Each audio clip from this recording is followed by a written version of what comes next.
خب من اولین وعده صبحونه‌مو با کروسان شروع کردم که اینجا رو توی سایتی دیده بودم که خود لوکالا خیلی علاقه دارم بهش و ازش اکلر و کروسان سفارش دادم که اکلرش واقعا فوق‌العاده بود.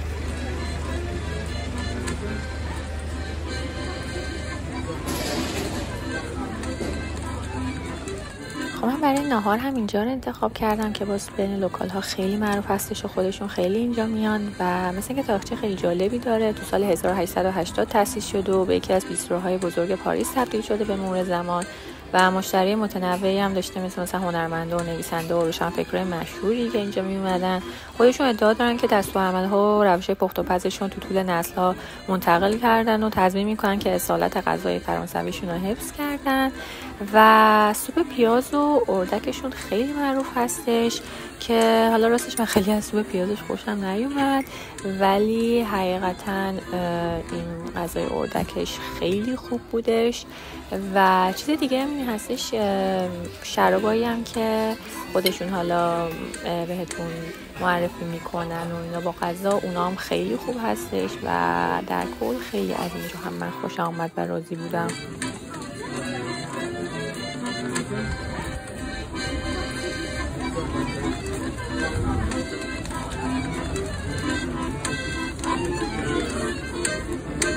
خب این رستوران تقریبا معروف ترین رستوران پاریس هستش و دلیل معروفیتشون دکور قدیمی داخلیش و غذاهای فرانسوی خیلی ارزونش هستش و واسه همینه که همیشه صف خیلی طولانی جلوشه، ولی خب صف خیلی سریع هستش. ما هم صرفا 20 دقیقه منتظر بودیم و تونستیم بریم توش.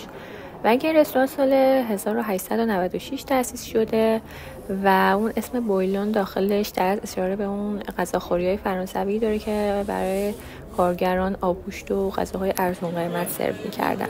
داخل این رستوران هم خب همونطور که می‌بینید دکوراسیونش خیلی زیباست، از قدیم هم حفظش کرده و اون حالت وینتج و قدیمی طور رو کاملا داره. و یکی دیگه از تجربه خیلی جالبم اون نوع خدمات و آداب رسوم مخصوص گارسوناشون بود. این پیش خدمت ها میان سفارش‌ها رو مستقیما روی سفره کاغذی می‌نویسن و چیزی که برام عجیب بود اینه که اصلا چطوری اینا یادشون میمونه که سفارش هر کی آدمی چی بود وقتی که داره روی میز می‌نویسه مستقیما.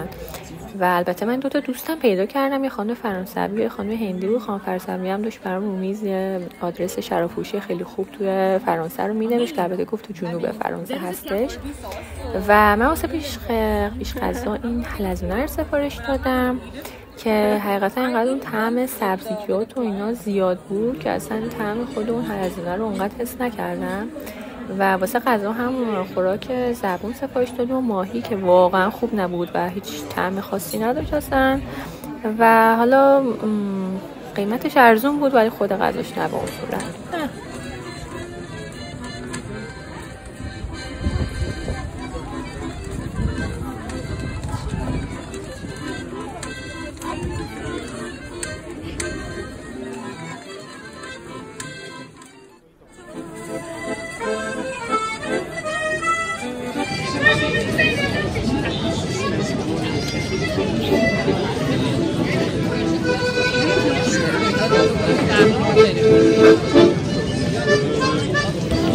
خب اینجا جزو اون جاهاییه که به نظرم حتما باید امتحانش کرد. جای تقریبا جدیدی هست، حالا خیلی راجع به هیستوریش نمیدونم، ولی انواع و اقسام کرپ‌های مختلفو داره و منوی خیلی خیلی متنوعی داره. حالا هم کرپ‌هایی که با شیر و اینا درست شده حالت دسرتور، هم کرپی که حالت غذا هستش، حالا یا نمیدونم دقیقاً چطور بگم. همین چیز که الان من سفارش دادم مثلا ببینید اصلا شیرین نبود، خیلی نازک بود و داخلش هم پنیر و ماشروم بودش و واقعا هم خیلی فرش و خوشمزه بود و کامل برای من که یه غذای کامل بود. چیزی تو مایه‌های بین صبحونه و نهار میخواستم امتحان کنم ولی کاملا نهار شد برام البته یه دسر کوچولو هم سفارش دادم که هیچ چیز خاصی نبود، ولی کرپاش واقعا فوق‌العاده بودش به نظر من.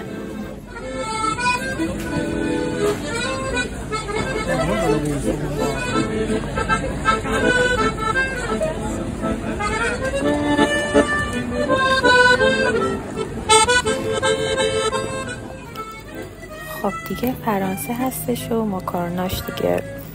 اینجایی که میبینین یکی از اون دو جای معروفیه که ماکارونای خوبی میگن داره، یعنی خود فرانسوی‌ها که خیلی تعریف و تمجیدشو میکنن. حقیقتا اگه بخوام بگم نظر شخصیمو خیلی گرون بود. اولا اینکه یعنی یه بسته کوچیک 4 تاییش فکر کنم 16-17 یورو بودش، حالا بسته‌های بزرگتر و جعبه‌های فنسیش هم که خیلی بیشتر. و نظر شخصیمو بخوام بگم خیلی خوش بود و زیاد جالب نبود، حداقل به اندازه قیمتش.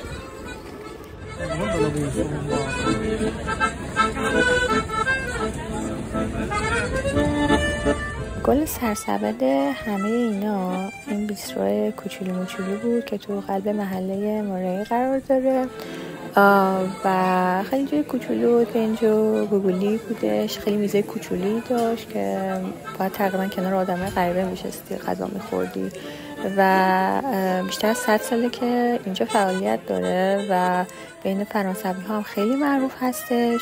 برای پیش غذا که حالا سوپ روزشون رو سفارش دادم که سوپ هویج بود و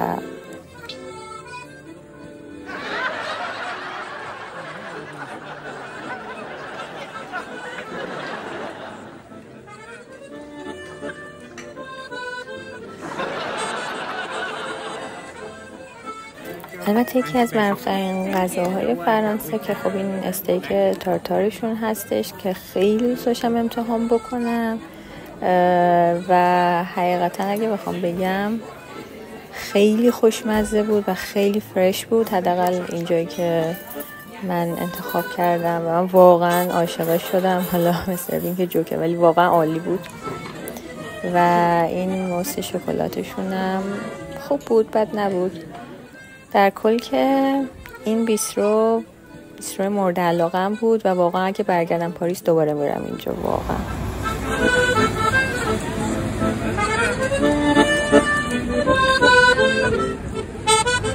یکی از اون غذاهای مقرون به صرفه‌ای که میتونید تو فرانسه بخورین نون و پنیر هستش. این مغازه پنیر فروش رو من تو گوگل مپ همینطوری پیدا کردم و نگم واقعا از بوی ناخوشایندی که داخل مغازه میومد به خاطر اون حجم از پنیر، ولی تنوع پنیرشون خیلی بالا بود. البته من که واقعا هیچ ایده‌ای از پنیر رو به اون صورت ندارم، یعنی نهایتا من پنیر کممبرد من میشناسم و خواستم یکم راهنمایی بگیرم از این فروشنده‌هاشون، ولی خیلی بد اخلاق و بی‌حوصله بودن دیگه. نهایتا هم یه کممبرد تو نمیدونم یه چیز دیگه بود گرفتم، اومدم بیرون که البته خیلی ارزون شد، فکر کنم 6 یورو شدش. بعدش هم رفتم یه باگت گرفتم همون بغل که خیلی باگت تازه و خوبی هم بودش، اونم فکر کنم 50 سنت شد کلا و رفتم دم ایفل نشستم واسه خودم. خلاصه که اینم شام نون پنیرم با ویو برج ایفل. آره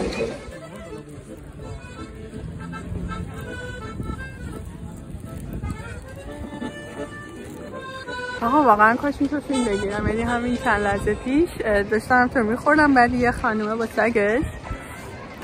سگه یهو پرید سمت، یعنی من دیدم یه چیزی داره میاد سمت من و سگه پرید این نون باگتر رو بگیره و این جای چنگش هم نمیدونم این جای دندوناش نمیدونم معلومه یا نه و این سگه اومد که بگیره اینو و پشمای منم یه سگ دیگه هم رد شد حالا این هم بیاد منو بگیره. این قلاده داره، اون قبل قلاده نداشتم، اومد که این نون باگتر رو بگیره پشمام ریخته بود و صاحبش هم خیلی آروم اونجا گفت نه فلان اینا. آقا خودشه حالا الان قلاده بزنه بهش، ولی این اون سگی بود که باگت من رو خواست بدزده. سگه بیشو الان چرا قلاده نداشت اون موقع، الان زنه قلاده بست.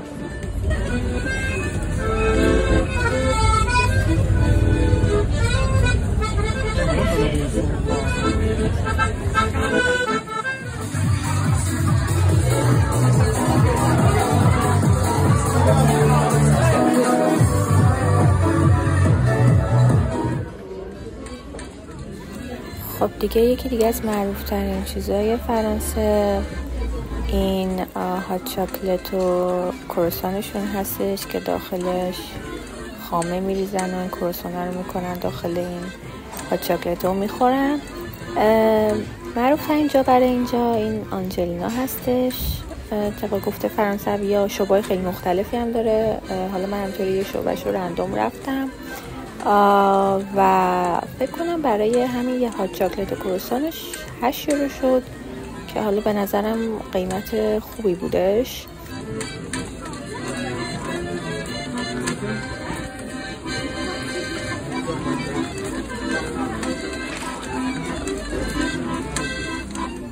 البته خب همونجور که همه میگن و انتظارشو داشتم به شدت شیرین بود. یعنی اون خامه هر رو به نظرم تا جایی که میشه نباید زیاد ریخت و این ترکیب این شیرینی کروسان و هات چاکلت و خامه اینا بیش از حد شیرینش کرده بود. یه چیز جالب دیگه هم این که وقتی می‌خواستم فیلم بگیرم این پشتی چیزی که گوشیمو گشته بودم یه ذره صفر نبود. یکی از این پیش خدمت‌ها برام چیزی آورد گذاشت پشت گوشیم. فکر کنم دیگه میدونن هر کی میاد اینجا واسه این ادا اصول فیلم گرفتن میادش. ولی بد نبود، خوب بود.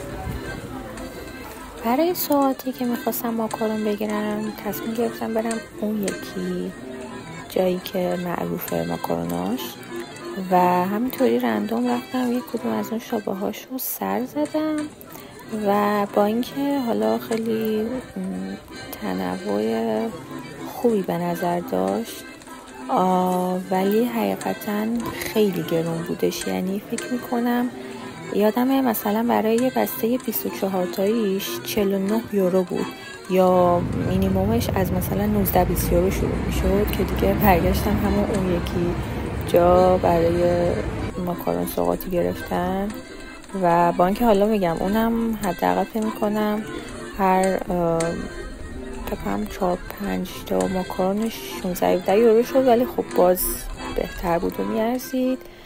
و اینجا هم حالا قیمت های این یکی رو میبینی که یه کوچولو از اون یکی ارزون تره ولی خب میگم در کل که به نظرم خیلی اوورریتد بودن.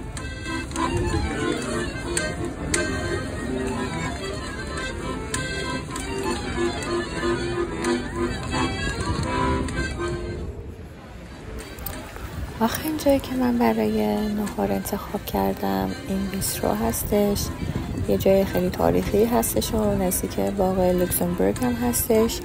سال 1791 تأسیس شده که جزو قدیمی ترین بیستروها توی پاریس محسوب میشه و کلا یه فضای به شدت قدیمی داره سر کردن اون حالت وایب قدیمی و وینتجش رو حفظ بکنن و این حالت مثلا پنجره هاش، این پوسترهایی که به در و دیوارش زده بودن، این حالت میز و صندلی و دکور چوبی که داشت تو همه جاش، حتی مثلا این دیوارا و ستوناش خیلی منو کلا یاد تهران قدیم و حالا یه جاهایی مثلا کافه نادری و اینا میده. حالا اونا احتمالاً از این سبک فرانسوی قطعا فکر میکنم ایده گرفتن دیگه ولی کلا حال و هوای خیلی قدیمی طوری بود. آدم احساس میکرد مثلا برگشت تو زمان. و غذاش هم که خب من دوباره چون حواس اون استیک تارتاره کرده بودم سفارشش دادم دوباره و غذاش خوب بود، بد نبود ولی خب به پای اون یکی نمیرسید حقیقتا. خب تقریبا همه میدونن که من واقعا عاشق غذاهای دریایی هستم. من رسما با سوشی ابسست هستم و همیشه سلمون خیلی میخورم، خیلی دوست دارم و خیلی دلم میخواستش که صدف و کلا غذاهای دریایی فرانسوی رو امتحان بکنم. این رستوران رو همینطوری رندوم از گوگل مپ پیدا کردم چون حالا ریت های خوبی داشت و چون حالا تجربه هم نداشتم از صدف و اینا از اون حالا پیش خدمت کمک گرفتم که یکی رو انتخاب بکنم. این صدفه حالا با این لیمو کره و اینا بود اون ساید دیشش و اینا و اگر بخوام تجربه‌مو از خوردن صدف بگم، فقط دوباره از مستر بی میتونم کمک بگیرم.